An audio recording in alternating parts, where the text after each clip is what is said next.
روزی ایک بڑا سا گفٹ پیک لے آئی اور ایمی کی طرف بڑھایا۔ رزاق صاحب آئے تھے ایمی بی بی، آپ نہیں تھیں تو یہ گفٹ چھوڑ گئے۔ ایمی نے جھپٹ کر وہ گفٹ پیک پکڑا اور پوری طاقت سے زمین پر دے مارا۔ اندر کچھ ٹوٹا لیکن ایمی پرواہ کیے بغیر اپنے کمرے کی طرف بھاگ گئی۔ فائقہ شاکڈ کھڑی دیکھتی رہ گئی۔ اگلی صبح فائقہ نے ایمی کے برتھ ڈے کا بتایا تو وہ افسوس کرنے لگی، پھر نارمل ہو گئی۔ ڈاک سے آیا ہوا رپورٹ کارڈ محروق کے ہاتھوں میں تھا اور وہ غصے سے تنے چہرے سے اسے دیکھ رہی تھی۔ ایمی اپنی کلاس میں فیل ہو گئی تھی اور کلاس ٹیچر نے محروق کو میٹنگ کے لیے بلایا تھا۔ ساتھ ہی انفارم کیا تھا کہ کئی بار ایمی سے کہہ چکی ہیں کہ اپنی مدر یا فادر کو لے کر آؤ، مگر وہ نہیں آئے، اس لیے ڈاک کے ذریعے بھیجنا پڑا۔ محروق کا پارا چڑھا ہوا تھا۔ یہ کمبخت ٹیوٹر، اتنی بھاری فیس دیتی ہوں اس کو اور یہ رزلٹ دکھایا اس نے، جاہل کہیں کی۔ یہ لوور کلاس کی لڑکیاں ایسی ہی کامچور ہوتی ہیں، انہیں بس پیسے سے مطلب ہوتا ہے۔ ٹیوشن فیس تو پہلی تاریخ کو چاہیے ہوتی ہے اور کام سے مطلب ہی نہیں۔ آج آتی ہے تو خبر لیتی ہوں۔ فائقہ نے افسوس سے اسے دیکھا۔ اسے پکا یقین تھا کہ محروق نے ایمی کی اسٹڈی میں ذرا برابر دلچسپی نہیں دکھائی ہوگی، کبھی اس کا بیگ چیک نہیں کیا ہوگا، کبھی اس کے اسکول جا کر اس کی پروگریس یا کسی پرابلم کو ڈسکس نہیں کیا ہوگا، اور آج وہ ٹیوٹر کو بلیم کر رہی تھی۔ وہ اس کی خبر لینا چاہتی تھی، لیکن جب وہ شام کو آئی تو محروق روز کی طرح غائب تھی۔ اپنے آفس میں ورکر سے میٹنگ چل رہی تھی۔ فائقہ نے ایمی کو کمرے میں بھیجا اور ٹیوٹر کے سامنے بیٹھ گئی۔ کیا نام ہے تمہارا؟ نائلہ میڈم۔ یہ کیا چکر ہے نائلہ، تم روز ایمی کو پڑھاتی ہو، پھر وہ فیل کیسے ہو گئی؟ نائلہ رو پڑی۔ میری اس میں کوئی غلطی نہیں ہے میڈم، میں تو بہت کوشش کرتی ہوں کہ ایمی کو محنت سے پڑھاؤں، لیکن وہ دھیان نہیں دیتی تھی۔ کتاب سامنے کھول کر پینسل ہاتھوں میں لیے جانے کیا سوچا کرتی۔ میرا تو خیال ہے وہ میرے منہ سے نکلا ایک ورڈ نہیں سنتی تھی، اسی لیے میں نے ایمی سے کئی بار کہا کہ میں اس کی ممی سے ملنا چاہتی ہوں، بات کرنا چاہتی ہوں، لیکن ایمی نے کبھی میرا پیغام نہیں دیا۔ وہ گھر میں ہوتی ہی نہیں تھی۔ میں کئی بار ٹیوشن ٹائم کے بعد بھی رکی رہی لیکن وہ نہیں آئی۔ ایک دو بار میں اپنے ابو کے ساتھ رات میں بھی آئی لیکن وہ اس وقت بھی گھر میں نہیں تھی۔ اب آپ ہی بتائیں میں کیا کروں؟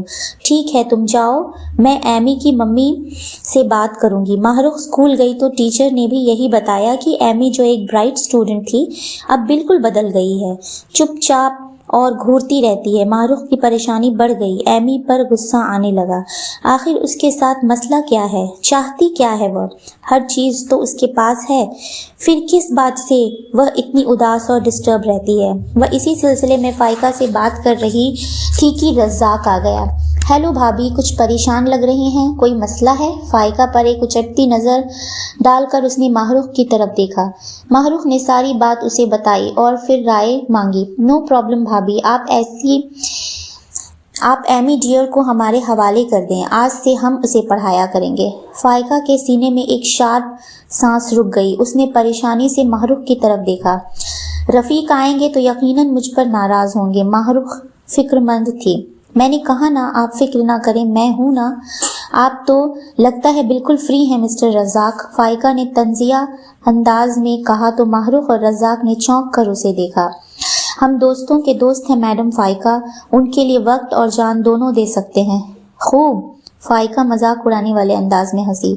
جیسے قربانی اور عظمت کا مینار ہیں آپ مجھ سے اتنی ناراض کیوں رہتی ہیں فائقہ؟ میں نے آخر کیا بگاڑا ہے آپ کا؟ یا پھر کسی وجہ سے جیلس ہے مجھ سے؟ اس بار اس نے فائقہ کے ساتھ میڈم لگانا ضروری نہ سمجھا۔ آپ میں ایسی کون سی خوبی ہے کہ میں جیلس ہوں؟ کون سی خوبی نہیں ہے مجھ میں؟ وہ اس کی آنکھوں میں آنکھیں ڈال کر بولا۔ آزمانا شرط ہے، کبھی آزما کر تو دیکھیے۔ ضرور آزماؤں گی، ہوشیار رہیے گا۔ چیلنج دے رہی ہیں؟ کیوں ڈرتے ہیں چیلنج سے؟ رزاق حیدر آج تک کسی سے نہیں ڈرا فائقہ، اس نے فائقہ کا نام چبا کر کہا۔ میں وارن کر دوں آپ کو؟ فائقہ نے انگلی اس کی طرف اٹھائی۔ یہ میں ہوں جس سے ڈرنے کی ضرورت ہے آپ کو، ضرورت سے زیادہ۔ کچھ ایسا تھا ان نظروں میں کہ رزاق اندر سے کانپ گیا، جبکہ محروق حیرت سے اپنے دو دوستوں کے بیچ ہونے والی باتیں سن رہی تھی۔ فائقہ بے چینی سے کروٹ بدل رہی تھی۔ رات کا آخری پہر تھا اور نیند آنکھوں سے کوسوں دور تھی۔ دماغ میں بہت زیادہ سوچیں، انگنت خدشات اور ڈر تھے۔ وہ اٹھ کر بیٹھ گئی۔ ماہ رخ پر بہت غصہ آ رہا تھا۔ اتنا لاپرواہ اور اتنا بے خبر رویہ، اور وہ بھی اپنی اولاد سے، اپنے بدن کے حصے سے، دل کے ٹکڑے سے، مانا کہ وہ سوسائٹی کے اس لیول سے رشتہ رکھتی ہے جہاں اولاد پیدا کرتے ہی آیاؤں کے حوالے کر دی جاتی ہے۔ مردوں سے میل جول پر پابندی نہیں ہوتی۔ گھر کی طرح عورتوں کا دھیان کم، اور مردوں کا بھی یہی حال ہے۔ محفل کی رونقیں، روز کا نیا فیشن، جیولری اور دوسری قیمتی چیزیں ہی دل و دماغ پر سوار ہوتی ہے، اور زیادہ سے زیادہ ان کو دکھانا ہر عورت کی خواہش ہوتی ہے۔ یہ ٹھیک ہے کہ سب گھرانوں میں ایسا نہیں ہوتا۔ کچھ امیر و کبیر گھرانے اپنی روایت بنائے رکھتے ہیں۔ دولت کا نشہ دماغ کو نہیں چڑھتا۔ لیکن ایمی ماہ رخ کی اولاد تھی۔ اس نے ماہ رخ ہیلپ میں خود کو یوں ڈبایا تھا کہ اس کے سوا کچھ نظر نہیں آتا تھا۔ دوسروں کی مدد کرنے کی عیاشی میں اپنے گھر کو بھی نظر انداز کیا ہوا تھا۔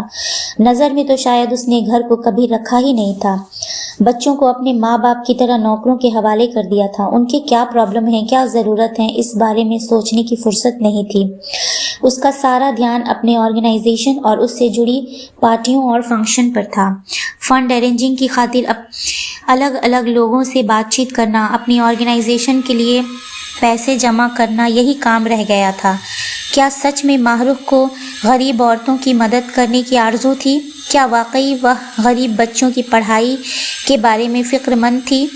فائقہ کو شک نہیں، یقین تھا کہ ایسی بات نہیں ہے۔ یہ اس کی فطرت میں ہی شامل نہیں تھا۔ وہ تو بس اس گلیمر کا شکار ہو گئی تھی جو اس کے بدلے اس کی زندگی میں آیا تھا، ورنہ غریب عورتوں سے ملنے وہ خود تو کبھی نہیں گئی۔ ان کے لیے ان جیسی عورتوں کو پیسوں پر رکھ لیا تھا، بالکل ان حکمرانوں کی طرح جو اپنے محلوں میں بیٹھ کر غریبوں کی بات تو کرتے ہیں لیکن ان کے اندر جھانکنا پسند نہیں کرتے، ان سے ہاتھ ملانے کو اپنی بے عزتی سمجھتے ہیں۔ ماہ رخ نے بھی اس گلیمرس لائف میں الجھ کر اپنی بہت سی ضروری ذمہ داریوں کو نظر انداز کر دیا تھا۔ وہ ٹھنڈی سانس لے کر اٹھ بیٹھی۔ اندر کمرے میں گھٹن محسوس ہوئی تو سوچا تھوڑی دیر لان میں ٹہل لوں۔ کوریڈور سے گزرتے ہوئے ٹھٹک گئی۔ ایمی کے کمرے سے اس کی گھٹی گھٹی آواز سن کر دوڑ کر اندر آئی۔ وہ بیڈ پر لیٹی بے چینی سے کروٹیں بدل رہی تھی اور نیند میں جانے کیا کیا بڑبڑا رہی تھی۔ نہیں نہیں پلیز نہیں، بار بار کروٹیں بدلتے ہوئے وہ یہی بات دہرا رہی تھی۔ تھوڑی دیر اسی طرح بے چین رہنے کے بعد دھیرے دھیرے چپ ہو گئی اور دوبارہ نیند کی وادیوں میں گم ہو گئی۔ فائقہ کتنی دیر کھڑی اس کے معصوم بے چین چہرے کو دیکھتی رہی جس پر جانے کس بات کی اذیت تھی، پھر لان میں نکل آئی۔ کافی دیر ٹہلنے کے دوران سوچتی رہی کل اسے واپس جانا تھا، لیکن اس نے فیصلہ کر لیا تھا کہ وہ 2 دن اور رک کر جائے گی۔